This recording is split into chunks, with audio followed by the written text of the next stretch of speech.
صدیوں پہلے انسانیت کے سفر میں ایک ایسا لمحہ آیا جب خالق نے اپنے خلیل کو ایسی آزمائش میں ڈالا جو رہتی دنیا تک وفا، قربانی اور اطاعت کی اعلیٰ ترین مثال بن گئی۔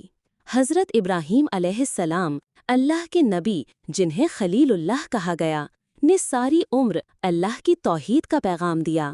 آپ نے بتوں کو توڑا، بادشاہوں سے ٹکر لی، آگ میں ڈالے گئے، مگر ایمان متزلزل نہ ہوا۔ مگر سب سے بڑی آزمائش اس وقت آئی جب اللہ نے ان سے ان کے سب سے قیمتی اثاثے کی قربانی مانگی، ان کے بیٹے حضرت اسماعیل علیہ السلام کی۔ ابراہیم نے اپنی جوانی میں اولاد کے لیے دعائیں کی تھیں۔ برسوں کی التجاؤں کے بعد اللہ نے آپ کو بڑھاپے میں حضرت اسماعیل عطا کیے۔ یہ وہ بیٹا تھا جسے دیکھ کر ابراہیم کی آنکھیں ٹھنڈی ہوتی تھیں، جس کے ساتھ وہ کھیلتے، ہنستے اور رب کی عنایت یاد کرتے۔ لیکن ایک دن حضرت ابراہیم نے خواب میں دیکھا کہ وہ اپنے بیٹی کو اللہ کی راہ میں قربان کر رہے ہیں۔ یہ خواب 3 راتوں تک آتا رہا، اور نبی کے لیے خواب وہی ہوتا ہے۔ ابراہیم جان گئے کہ یہ ان کی اطاعت کا امتحان ہے۔ انہوں نے حضرت اسماعیل کو بلا کر خواب سنایا اور مشورہ مانگا۔ حضرت اسماعیل، جو ابھی نوعمر تھے، ایک لمحے کو بھی نہیں ہچکچائے، بولے، ابا جان، آپ کو جو حکم ملا ہے وہ بجا لائیے، انشاءاللہ آپ مجھے صابر پائیں گے۔ یہ وہ لمحہ تھا جہاں باپ اور بیٹے نے اللہ کی رضا کے لیے اپنا سب کچھ قربان کر دیا۔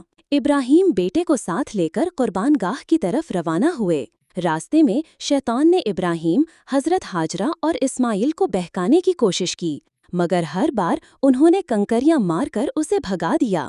یہ عمل آج حج میں رمی جمرات کی صورت میں زندہ ہے۔ قربان گاہ پر پہنچ کر حضرت ابراہیم نے بیٹے کو زمین پر لٹایا۔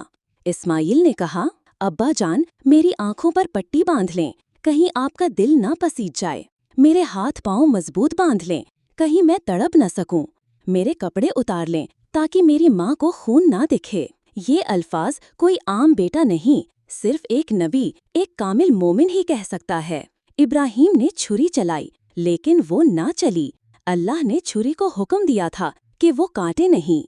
پھر اللہ کی طرف سے ندا آئی، اے ابراہیم، تو نے خواب سچ کر دکھایا، ہم نیکوکاروں کو ایسا ہی جزا دیتے ہیں۔ سورہ صافات 105 سے 107۔ اللہ تعالیٰ نے حضرت اسماعیل کی جگہ جنت سے ایک عظیم مینڈھا بھیج دیا جس کی قربانی دی گئی، اور اس واقعے کو قیامت تک کے لیے قربانی کا دستور بنا دیا۔ قربانی کا پیغام۔ یہ واقعہ صرف ایک تاریخی قصہ نہیں بلکہ ایک پیغام ہے۔ اللہ کی محبت میں سب کچھ قربان کیا جا سکتا ہے۔ سچی بندگی وہ ہے جو خواب کے حکم پر عمل کرے۔ بیٹے کی اطاعت اور باپ کی وفا ایمان کی اصل تصویر ہے۔ عید الاضحیٰ کی روح بھی اسی واقعے سے جڑی ہے۔ ہم جانور قربان کرتے ہیں، مگر اصل قربانی ہماری خواہشات، انا، خود غرضی اور دنیا کی محبت کی ہونی چاہیے۔